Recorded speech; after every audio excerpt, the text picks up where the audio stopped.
What is good? Steelers got that dub. Actually, that's what's good. The Steelers. I'm telling you. Beat the Buffalo Bills. Second week of preseason. Handedly. 27-15.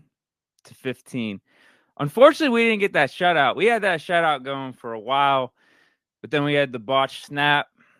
Led to the fumble. Bills recovered. Short field. They scored pretty quickly. And then they just scored before the game ended. Also got a 2-point conversion and whatnot. So that's a bummer. I wanted that shutout. I don't know. I did. I wanted the revenge from last year's game where they beat us.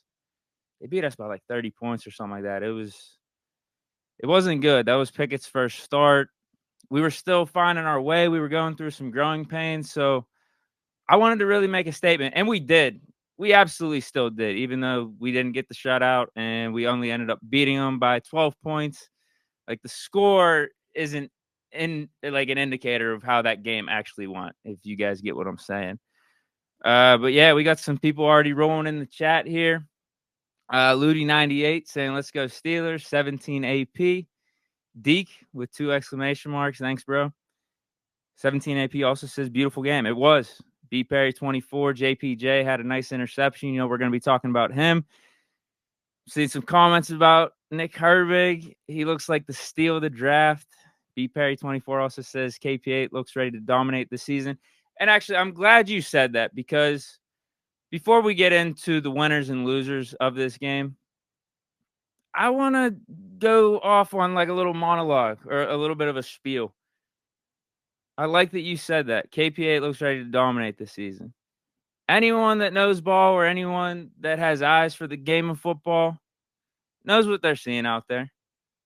Not a coincidence. 3 drives for the first team in 2 preseason games. 1 last week with the Buccaneers. 2 this week against the Bills. 3 touchdowns. I mean, it has to have something to do with the quarterback, right? Being in command, being in control of the offense. People mocked me. People laughed at me. I said KP8 is going to be at least a top 10 quarterback this year. At least. Offense will be good. Defense will be top 5. This team is going to be contending. We're talking about a Super Bowl window. Even though we have this young core, the Super Bowl window starts this year.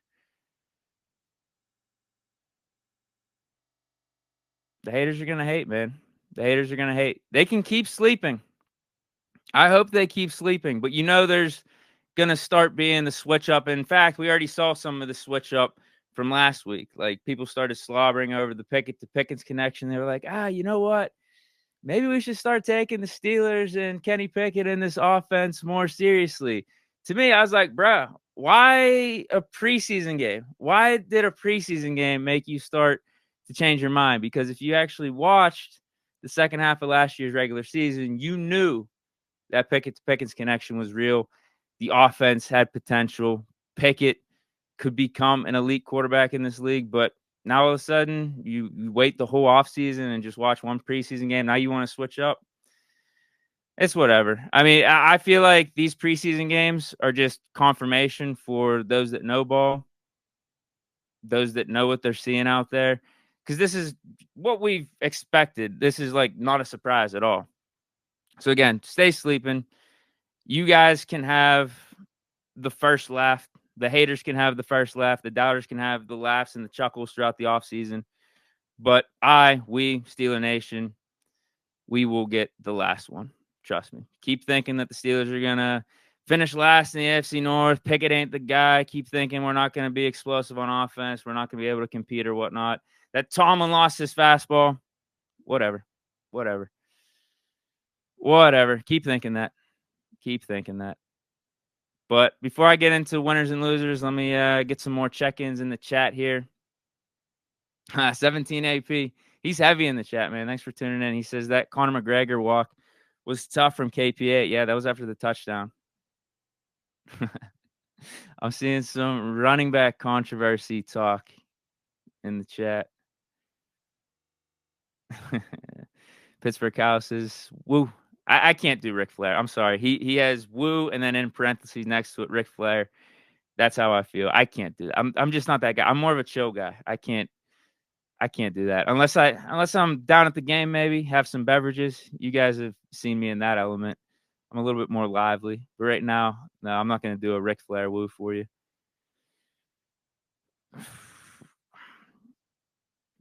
Bray and Sawyer, Calvin Austin is going to be amazing this season. He's going to be a weapon for sure. He has not disappointed in preseason at all, whether on offense or in special teams. Oh, come on. Hot take here. R. Lopez, 43. Najee getting dropped. LOL. McFarland and Warren. Dude, McFarland didn't have that good of a game either. Now, I don't think he got helped by his offensive line, but McFarland wasn't too hot in this second preseason game. Okay, now let's get into winners and losers. I got a lot of winners here, so I'm going to try to be efficient with this. First, this was the one thing I had my focus on this game. I didn't really care about anything else. All I wanted to get out of this game was health. And I think that's what we got, unless there was any late reports or anything that I missed. All the starters that were in came out unscathed and should be go for week 1 because I believe we were treating this game like dress rehearsal. I don't think the starters are going to be playing week 3, short turnaround Thursday night against the Falcons. Like, obviously, I would like to see the Steelers do well and do a lot of the things that we got to witness tonight.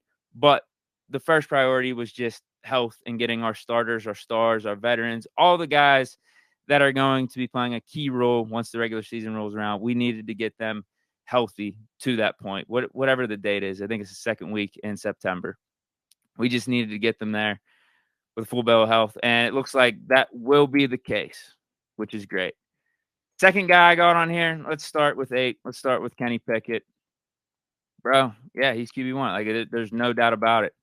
And again, we just got to see more from him in the exact same way how he was playing in preseason week 1 against the Buccaneers. We got to see more of that. Him in command, him in control. Like, I know that the first touchdown, the Mays storyline, is Jaylen Warren, and rightfully so. 60-yard touchdown, explosive. It was awesome. Just ran through the whole Buffalo Bills defense. But don't forget that third down that we had to get, the 3rd and 7. Pickett had to move around a little bit in the pocket, hit Allen Robinson on the dot. Like, that counts. Like, if we don't get that, Jaylen Warren doesn't get a touchdown. Like, Pickett was able to move the chains enough, be in command of the offense, to set up that explosive play by Jaylen Warren. And then we get the ball, really good field position off the Calvin Austin punt return. And then all it was one play. Like, literally, the broadcast was just coming back from showing the Calvin Austin replay. And as soon as the ball was hiked, boom, touchdown, Pat Freiermuth, like it was nothing. Kenny Pickett didn't even have his chin strapped up. He was like, yeah, this is just some slight work. Let me just get this touchdown and get the starters off the field. We could rest the rest of this game. So that was really good to see. Next, I already mentioned him, Calvin Austin, more explosive plays. The punt return almost taken to the house. Was it the punter that ended up tackling him? Now, it's not as bad because the punter didn't catch him from behind. The punter was in front of him, so Calvin Austin had to make a juke, try to get around him, tripped him up, slowed him up. But, yeah, the punt return was great. And then he also made the simple plays, like catching a punt return. I think he did like a fair catch, caught it. We can't be taking that for granted because we have witnessed some punting return mishaps recently with Gunner and Deontay Johnson. So can't take that for granted. Made the simple plays too, made a couple catches on offense. So Calvin Austin continues to impress. Jaylen Warren, already mentioned him as well. There is, I don't know how to put this because I don't want to believe it, but I could see why people are thinking it. And that is an RB1 competition or an RB1 debate between Jaylen Warren and the guy we took in the first round and had back-to-back 1,000-yard seasons these last 2 years in Najee Harris. People are wondering, who is the better running back, Warren or Najee? And I get why they're thinking that because every time Jaylen Warren is on the field, he does something good. And this was the most recent version of that. And this was actually an element we have not seen from Jaylen Warren just yet. That was him beating all the Bills defenders. That was him out racing all those guys. Like, he had a couple guys to beat once he got to the edge, and it was hamstring alert. He cooked them all. Like, that was one of the things we didn't know we had in our top two running backs, in Najee Harris and Jaylen Warren. Now, we knew Warren is more speedier, more agile than Najee, but we haven't seen a 60-yarder, a 70-yarder taken to the house from 30 yet. So we thought we had that guy in Anthony McFarland, which is why we felt like he was going to bring a different element to this running back room, a different element to this offense. But if Jaylen Warren can do that,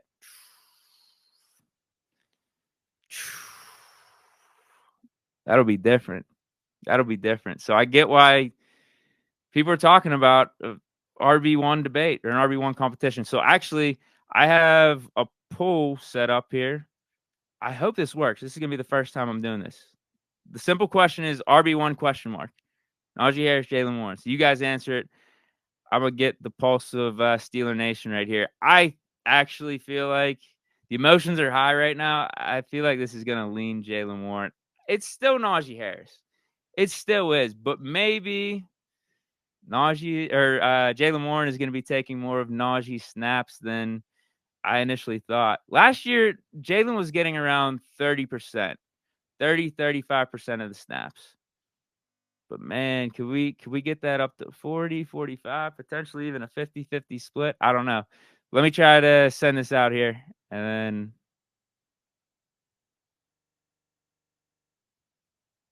did it work? Did it work? You guys seeing it? You guys seeing it? Hold on. I'll try again. I might have to remake one real quick. Maybe I didn't even give it a chance. I double clicked it. So that might have been me. Lack of patience. I'll try it one more time. RB1, simple question. Jaylen Warren, Najee Harris.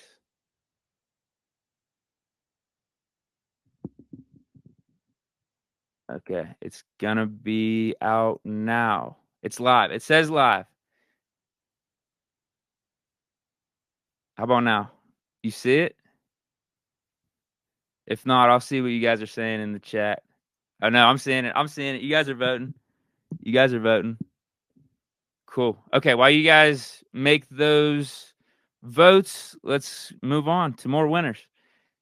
Wait, I forgot to just mention the Steelers. We won the game. And I'm also a winner too, because not only am I a fan of the Steelers, but I went Steelers money line. So I got a couple extra bucks in my pocket. Okay, this one, I have to admit, I was wrong. For this winner, I felt like Broderick Jones was going to be the Steelers starting left tackle come week 1, but it's going to be Dan Moore. He's played with the first team in both preseason games. He's left the game with the rest of the starters, and he's played good. He was a key piece of that Jaylen Warren 60-yard touchdown run. He had a really good block. And then consider the fact, I didn't know this stat. You guys know who Alex Kozora is, right? Steelers Depot. He just tweeted out at some point today that based off his charting and whatnot and his notes, Dan Moore played 96% of the first team reps at training camp. So yeah, he's going to start week 1. He was definitely a winner in this game. Next, let's go to defense. Nick Herbig, Marcus Golden, our backup edge rushers, our third and fourth guys. We are in good hands. Forget that Chase Young trade talk that we were having a couple weeks ago. We don't need him at all. We got Nick Herbig. We got baby TJ Watt out there. And Marcus Golden looks like he hasn't missed a step either. I know he's getting up there in age, but he does have 3 seasons, I believe, with double-digit sacks for a reason. He looked like a savvy vet out there, but Nick Herbig just continues to jump off the screen. Not only was he doing it later in the game because Tomlin is giving a lot of the rookies more run. He's not pulling them early, but he was doing it early in the game too. He was a part of that rotation once TJ Watt got out, and then you saw Highsmith, you saw Golden, you saw Nick Herbig out there, and he was cooking there as well. And the Bills were playing their starters for that first quarter and a half.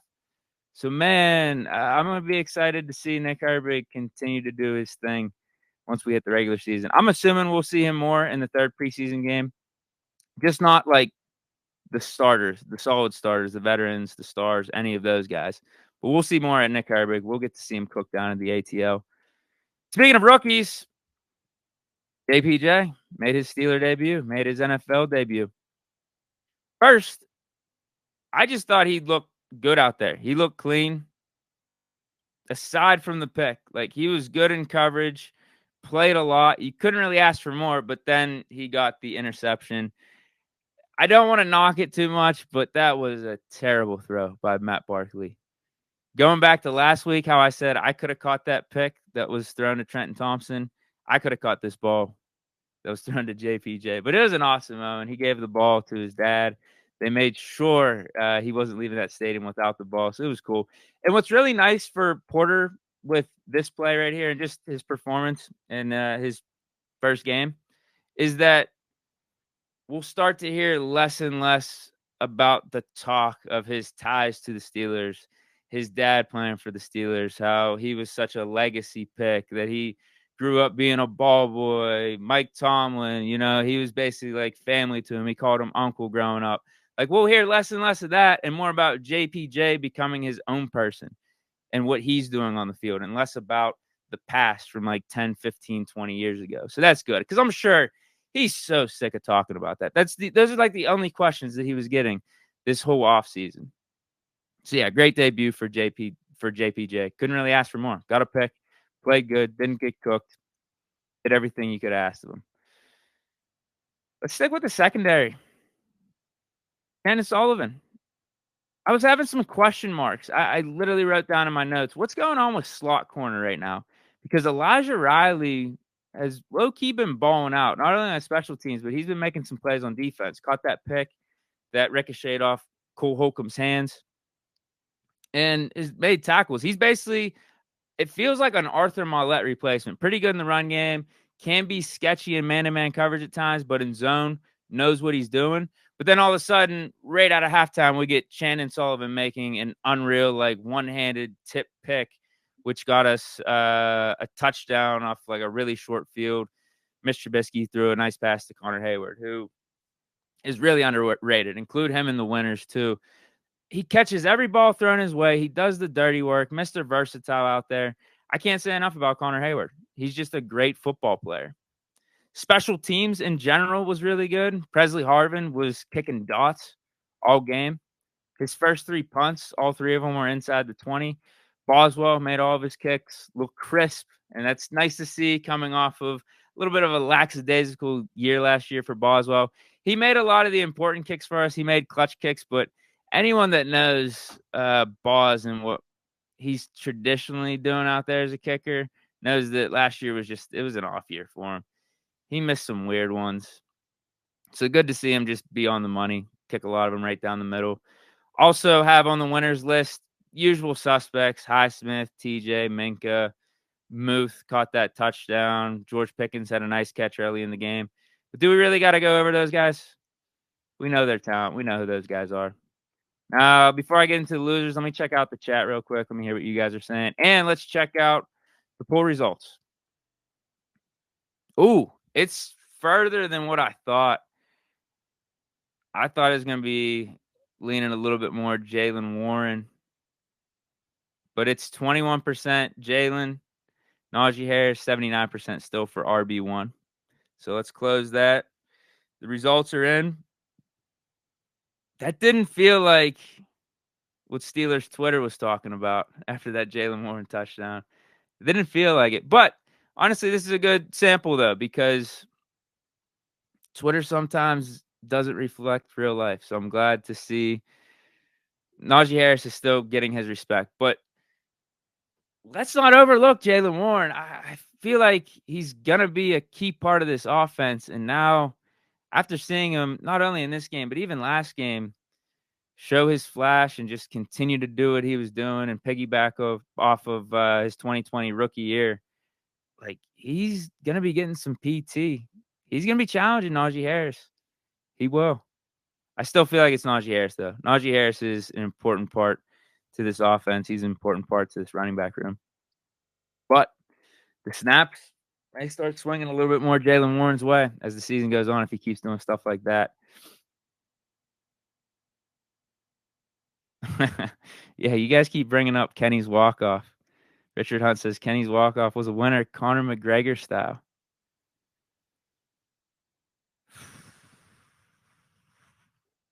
Oh, man. 17 AP says KG needs to go. Yeah, I'll be talking about him.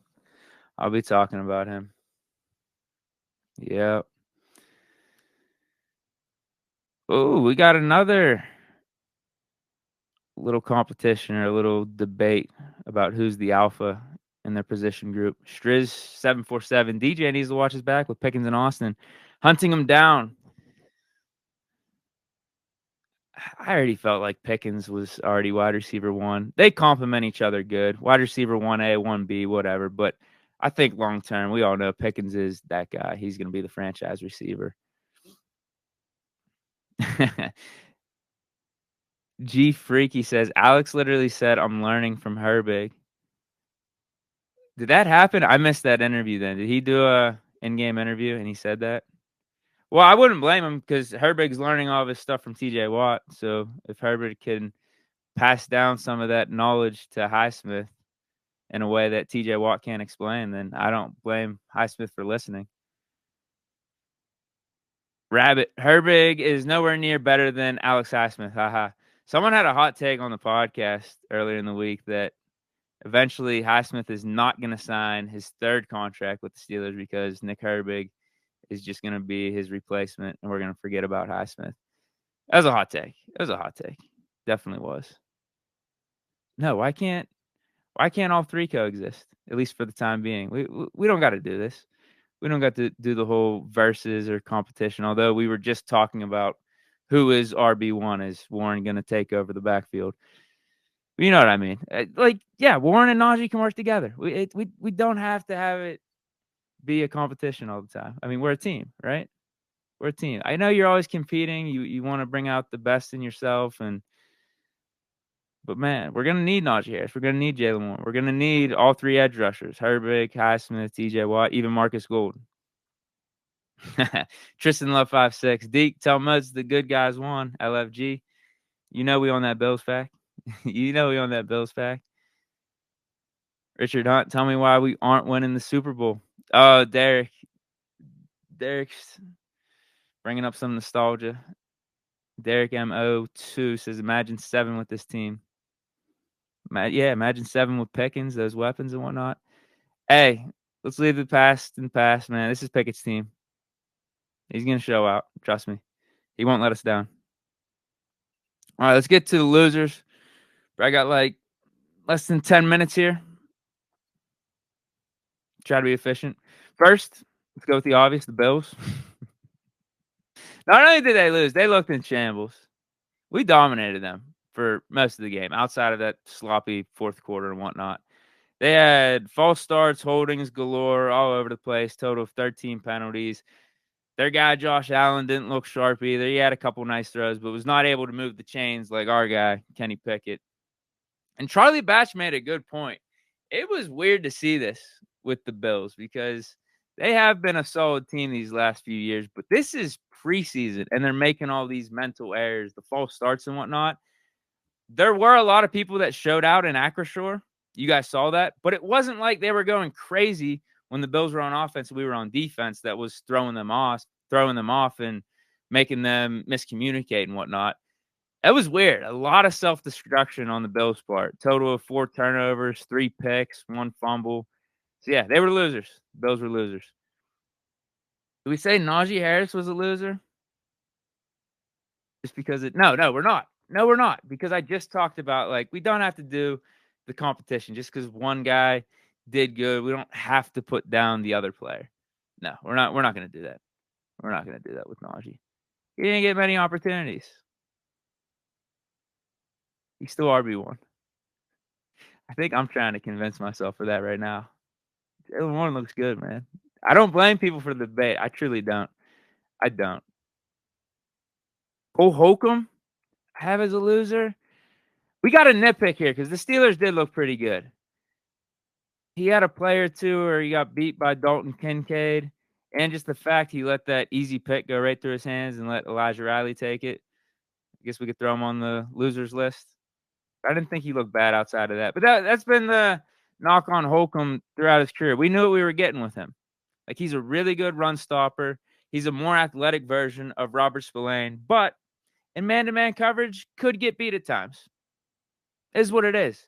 Not every player is all around perfect, right? Everyone's going to have some limitations and whatnot. Every team's going to have limitations. I bet you if you look at every team across the league, particularly inside linebackers in today's NFL, those guys are going to struggle in coverage. Like, it's not going to be a shock for an opposing offense's tight end with how so many of these dudes are coming out of college, all athletic and stuff, really good route runners, basically receivers. It's not going to be surprised if one of those dudes can beat an inside linebacker. So it's going to happen. It's going to happen. You can't be perfect out there. The second unit O-line felt like a big-time loser in this game. Like, we look good with the first unit. Obviously, we opened up running lanes. Najee Harris picked up like 4 or 5 yards early on.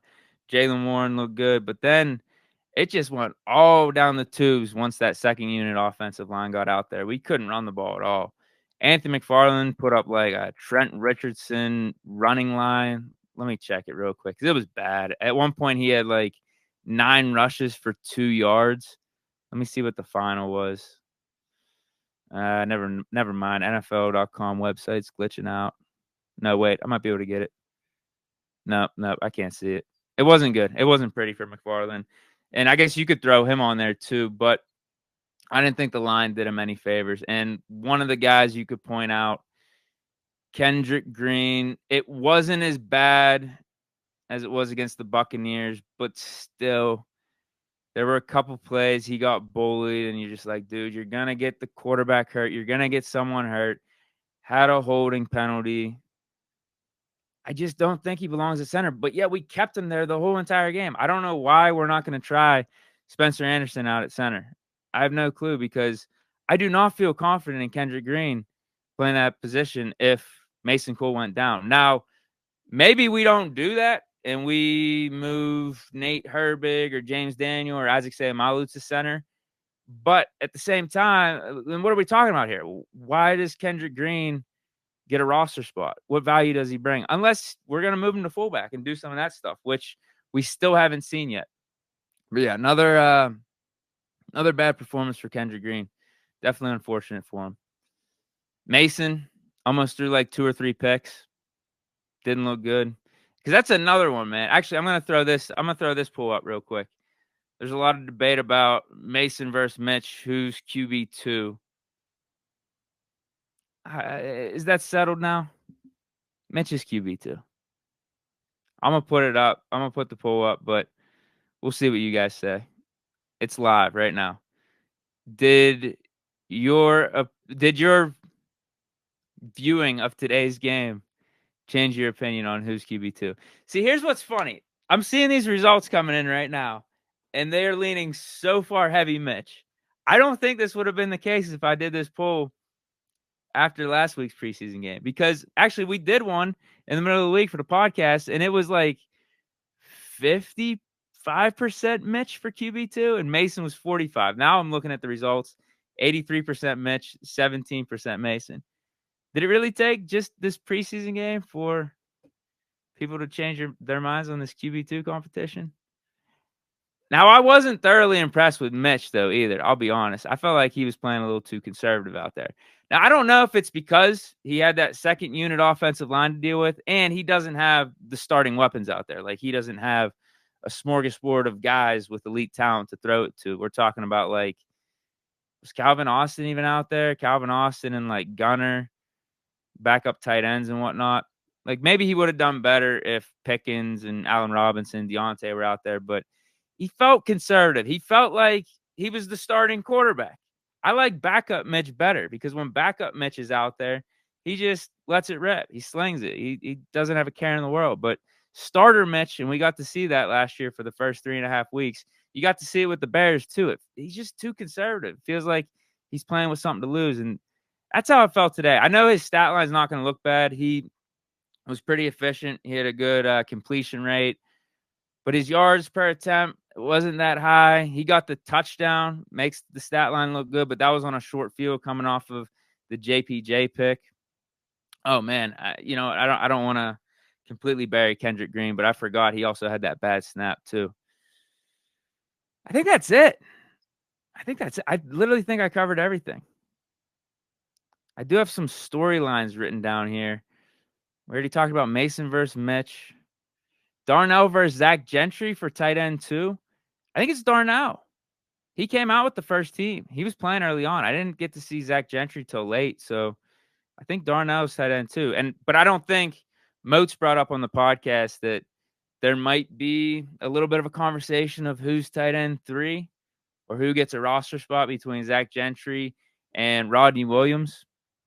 I don't know who the hell Rodney Williams is, but Rodney Williams plays some special teams where Zach Gentry doesn't. Zach Gentry, I think he had a catch or two out there, played a lot more than Williams. I feel like that roster spot's locked up. Rodney Williams isn't going to be making the team. He's not threatening to Zach Gentry. Yeah, we already talked Jalen Warren, Najee Harris. Spencer Anderson versus Kendrick Green. I want to see Spencer Anderson get some snaps at center. So maybe we'll see that with the Falcons. Slot corner just still feels weird. Do we go with Shannon and Elijah Riley? That's the way it feels right now. Trey Norwood hasn't really got much PT. We had to put Duke Dawson on IR. Shannon Sullivan will be the better cover guy, and Elijah Riley will be the Arthur Mollett replacement. That's how it feels right now. And then the outside corners will keep Porter, Peterson, Wallace, Pierre, and maybe a fifth guy, maybe. But I think we'd be good with those 6. Elijah Riley, Shannon Sullivan, and those 4 outside corners. Yeah, let me check out the chat real quick before I peace out of here. Pickens, Pert Pack says Connor has been clutch too. Yeah, I mentioned him. Chris Kong says Williams is a sleeper. He knows about Rodney Williams. Really? You on that train too? You think he's making the team over Zach Gentry? I don't know about that.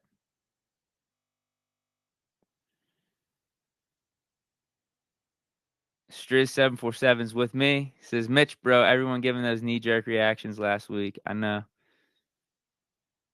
Oh, 17 AP. Thanks for bringing this up. Broderick Jones. I forgot to mention him. I could see people putting him in the losers category, but that's more because Dan Moore was a winner. I think Dan Moore proved he's going to be the starting left tackle come week 1. But Broderick looked good. He let up one play. I think it was 1 sack. But outside of that, I thought he looked pretty solid.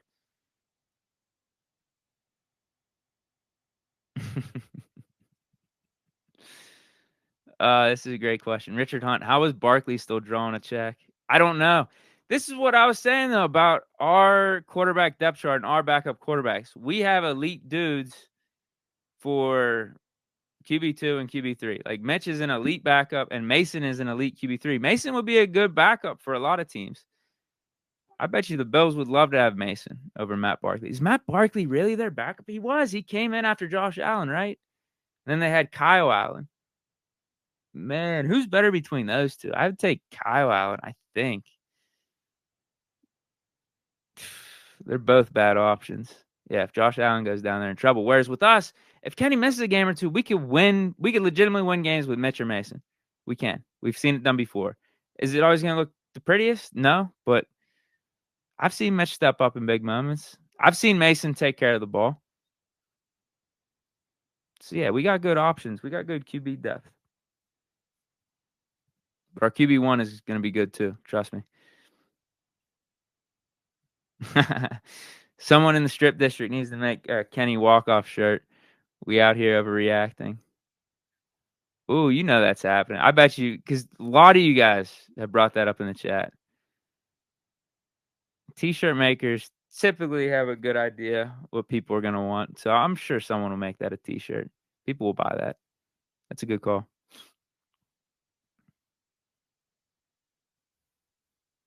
Okay, man. It's a Saturday night. It's 10:09. The Steelers got the dub.